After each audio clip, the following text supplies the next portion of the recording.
സ്വർണം കെട്ടവരാരപ്പാ? No no no no no.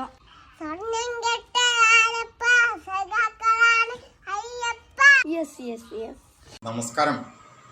എന്താണെങ്കിലും പിണറായിസ്റ്റ് മാത്രമായി കേരളത്തിൽ മാറിയതോടുകൂടി CPM നാമാവശേഷമായി എന്നുള്ളത് മുൻകൂട്ടി തന്നെ പലരും പറഞ്ഞിരുന്നൊരു കാര്യം ഇപ്പോൾ നിങ്ങളുടെ യാഥാർത്ഥ്യമാകുന്ന രീതിയിലേക്കാണ് നമ്മുടെ MV ഗോവിന്ദൻ്റെ കലാപ്രകടനങ്ങൾ. നമുക്കറിയാവുന്ന ഒരു കാര്യമാണ്.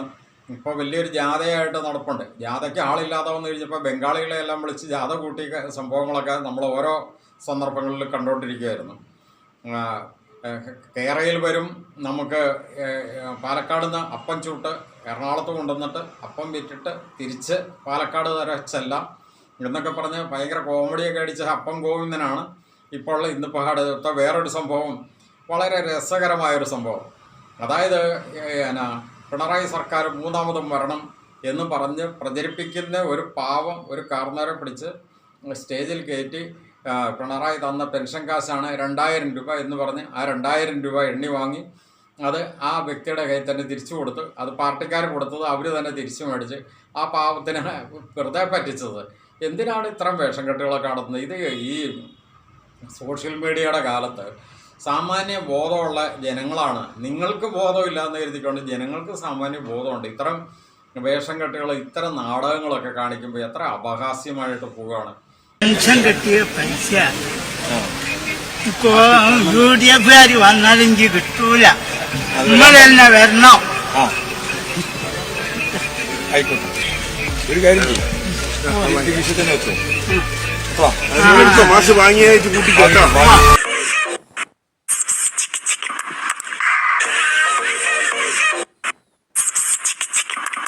വേറുള്ള ആൾക്കാരൊക്കെ പറഞ്ഞു നിങ്ങൾ നാട്ടിന് ഇനി മുപ്പരേക്ക് കൊടുക്കാനില്ല, കഴിഞ്ഞിട്ട് കൊടുത്തിട്ട് ഇപ്പൊ നിങ്ങൾക്ക് ഞങ്ങൾ തിരിച്ചു തരും. അത് അങ്ങനെ ചെയ്തതാ. എന്തൊക്കെ അവലാതിയാണ് കേൾക്കുന്നത്.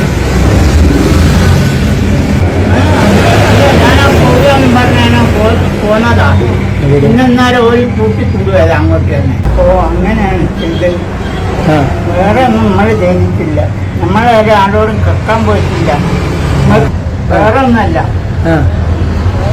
എനിക്ക് തിങ്ങമ്പെന്ന് വയ്ക്കാനില്ല, കടമ്പെന്ന് വയ്ക്കാനില്ല, ഒന്നുമില്ല.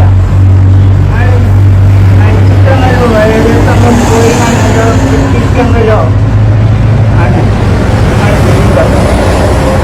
നിങ്ങൾ മനസ്സറിന് കൊടുത്തതല്ലേ?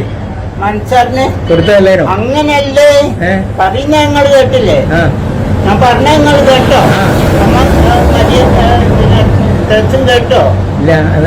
നിങ്ങൾ പറഞ്ഞതേനും ഞാൻ പെൻഷന് ഓരോരോ നേതാക്കന്മാരെ എത്തും, പിണറായിന്റെ എത്തിയെത്തും, വേറെ എല്ലാവരുടെ എത്തിയെത്തും. പെൻഷൻ കിട്ടിയിട്ട് മുപ്പത് ഫോട്ടോ എടുക്കുന്നില്ല, അങ്ങനെ ഇന്ന് കളിക്കുന്നില്ലേ? അതേമാതിരി ഞാൻ സ്റ്റേജിൽ കയറിയിട്ട് കളിച്ച മുപ്പരെത്തുന്നു. ഞാൻ വേറെയുള്ള നേതാക്കന്മാരെല്ലാം കൂടി പറഞ്ഞ് അയാളെ എതിർത്ത് കൊടുക്കുകയാണെങ്കിൽ നിങ്ങൾക്ക് എന്നെ തിരിച്ചു തരുമെന്ന്. ഞാൻ അങ്ങനെ കൊടുത്ത് തിരിച്ചു തരികയും ചെയ്തു. നിങ്ങളെന്നെ കീസയിലിടിയെന്നും പറഞ്ഞു. കീസയിൽ വെച്ചിട്ടൊന്നും പറഞ്ഞില്ല, കീസയിലിട്ട് എന്ന് ഞാൻ മനസ്സറിഞ്ഞ് കൊടുത്തല്ല. ജോലി കെട്ടാൻ വേണ്ടിയിട്ട് ഞാൻ ചെയ്ത പണിയാണ്. അത് ചെയ്യണ്ടായിരുന്നു. ചെയ്തിട്ട് ദോഷം ഉണ്ടായത് പല ആൾക്കാരും പലതും പറയാം. അത് തന്നെ ഞാൻ അങ്ങനെ കാണിക്കണ്ടായിരുന്നു. ഇന്നിപ്പോൾ സോഷ്യൽ മീഡിയയിലൊക്കെ ഇട്ടുകൊണ്ട് അലക്കുന്ന അലക്ക് കണ്ടുവച്ചാൽ മതി. ഇങ്ങനെയുള്ള പ്രവർത്തനങ്ങൾ ഒക്കെ നടത്തിയതിന് ശേഷം നിങ്ങൾക്ക് എങ്ങനെ ഈ ജനങ്ങളുടെ മുമ്പിലേക്ക് വോട്ട് ചോദിച്ചുകൊണ്ട് ചെല്ലാൻ പറ്റും? ഈ ഒരിക്കലും ഈ CPM എന്ന പ്രസ്ഥാനത്തിനൊന്നും ഇത്രയും അപജയമൊന്നും ഒരിക്കലും ഉണ്ടായിട്ടില്ല. ഇതിപ്പോൾ CPM എന്ന പ്രസ്ഥാനം ഇല്ലാതെയായി, പകരം പിണറായിസ്റ്റുകൾ എന്നൊരു വിഭാഗം മാത്രമായിട്ട് ശോഷിച്ച് പിണറായിസ്റ്റുകൾ മാത്രമായിരിക്കുന്ന ഒരു കാലഘട്ടത്തിൽ വന്നു കഴിഞ്ഞപ്പോഴത്തേക്കാണ് ഇങ്ങനെയുള്ള ഈ നാടകങ്ങളും ഒരുതരം കോമാളിത്തരങ്ങളും, അങ്ങനെ തന്നെ പറയാൻ പറ്റുള്ളൂ, കോമാളിത്തരങ്ങൾ കാണിച്ച് ഇങ്ങനെ പിടിച്ചു നിൽക്കാനായിട്ട് ശ്രമിക്കുന്നത്. എത്ര അപഹാസ്യമാണ് ഇതൊക്കെ. ജനങ്ങളുടെയൊക്കെ മുമ്പിൽ നിങ്ങളൊക്കെ വെറും ഒന്നുമല്ലാത്തവരായിട്ട് തീരുന്നു എന്നുള്ളതാണ് ഇതിനകത്ത് മനസ്സിലാക്കിയിട്ടുള്ള ഒരു കാര്യം എന്ന് പറയുന്നത്.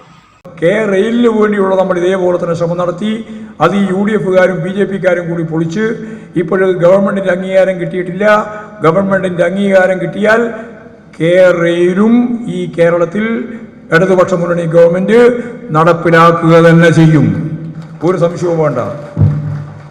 കൈയടിക്കുന്ന ഒരു ശക്തിയില്ല. ഇങ്ങനെ ആടിപ്പോയിട്ടാണ്. രാവിലെ ഒന്നും കഴിക്കുന്ന ഒരു രീതിയില്ല. ഒന്നും കൂടി ഞാൻ പറയാം, 39 ട്രെയിൻ തിരുവനന്തപുരത്ത് നിന്ന് കാസർഗോഡേക്ക്, 39 ട്രെയിൻ കാസർഗോഡ് നിന്ന് തിരുവനന്തപുരത്തേക്ക്. ഒരു ട്രെയിനിനും ടിക്കറ്റൊന്നും ബുക്ക് ചെയ്യേണ്ട കാര്യമില്ല. നേരെ കയറി കണ്ണൂരിൽ നിൽക്കുക. ഇപ്പോൾ ട്രെയിൻ വന്നോ? ഇപ്പോൾ പോയി. ഇനി എത്ര വേണം? 20 മിനിറ്റ് കഴിഞ്ഞാൽ രണ്ടാമത്തെ ട്രെയിൻ വരും. നിങ്ങൾക്ക് പാച്ചേരിയിൽ നിന്ന് ബസ് കിട്ടണത്തിന് എത്ര മണിക്കൂർ വേണം?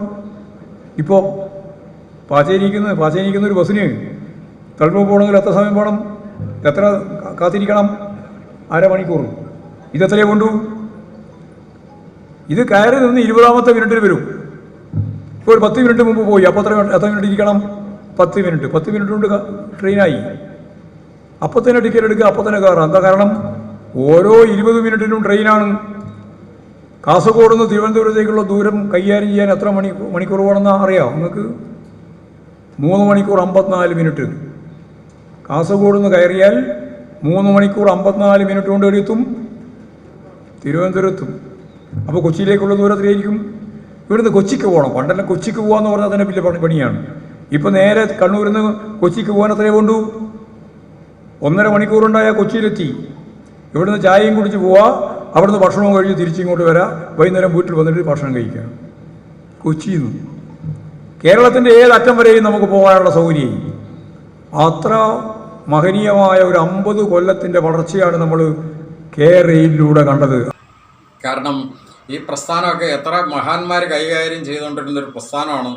AKG ആണെങ്കിലും EMS ആണെങ്കിലും അതുപോലെ തന്നെ എത്രയോ ഉന്നതരായിട്ടുള്ള നേതാക്കന്മാർ, TK നായനാർ, VS അച്യുതാനന്ദന്, അങ്ങനെ എടുത്തു പറയാവുന്ന ഉന്നതരായിട്ടുള്ള നേതാക്കന്മാർ. അത് കൂടാതെ തന്നെ ഒരുപിടി നല്ല നേതാക്കന്മാർ കൈകാര്യം ചെയ്തുകൊണ്ടിരുന്ന ഒരു പ്രസ്ഥാനത്തെ ഇപ്പം കൂട്ടിക്കെട്ടി ഒരു മൂലയ്ക്ക് കൊണ്ടുപോയി ഈ പിണറായിസ്റ്റ് ഒരു ഗ്രൂപ്പിൻ്റെ മാത്രം കയ്യിലായി വന്നു കഴിഞ്ഞപ്പോഴത്തേക്കും എന്താണ് പറയുന്നത്, എന്താണ് കാണിക്കുന്നത്, എന്താണ് പ്രവർത്തിക്കുന്നത് എന്നുള്ള യാതൊരു രൂപരേഖയില്ലാതെ കുറേ കോമാളിത്തരങ്ങൾ കാണിച്ചുകൊണ്ട് നിങ്ങൾ കാട്ടിക്കൂട്ടുന്ന ഈ ഒരു വൃത്തികേട് ശരിക്കും പറഞ്ഞു കഴിഞ്ഞാൽ പൊതുസമൂഹത്തിനോട് ചെയ്യുന്ന ഏറ്റവും വലിയൊരു വഞ്ചനയാണ്. ക്ഷമയോടെ നിങ്ങൾ കേൾക്കണമെന്നാണ് എനിക്ക് അഭ്യർത്ഥിക്കാനുള്ളത്. ക്യാമ്പിലുള്ളവർക്ക് വസ്ത്രം വാങ്ങിച്ചതിന് 11 കോടി,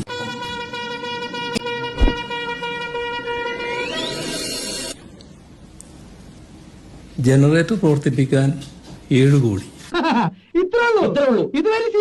പാലത്തിനടിയിലെ കല്ല് നിരത്തിയതിന് 1 കോടി. എന്റെ മുമ്പ് തൂങ്ങിച്ചത് ഇതിനേക്കാൾ വലിയൊരു സഹായം അച്ഛന് ചെയ്യാൻ പറ്റില്ല. മൃതദേഹം സംസ്കരിക്കാൻ 2,76,00,000. വീഡിയോസും സോഷ്യൽ മീഡിയയിൽ കാണുന്നതൊക്കെ ഒന്ന് കണ്ടു നോക്കി കഴിയുമ്പോൾ തന്നെ നിങ്ങൾക്ക് തന്നെ അത് മനസ്സിലാകും എന്നുള്ളതാണ് എനിക്ക് ഇതിനകത്ത് പറയാനുള്ളത്. നന്ദി.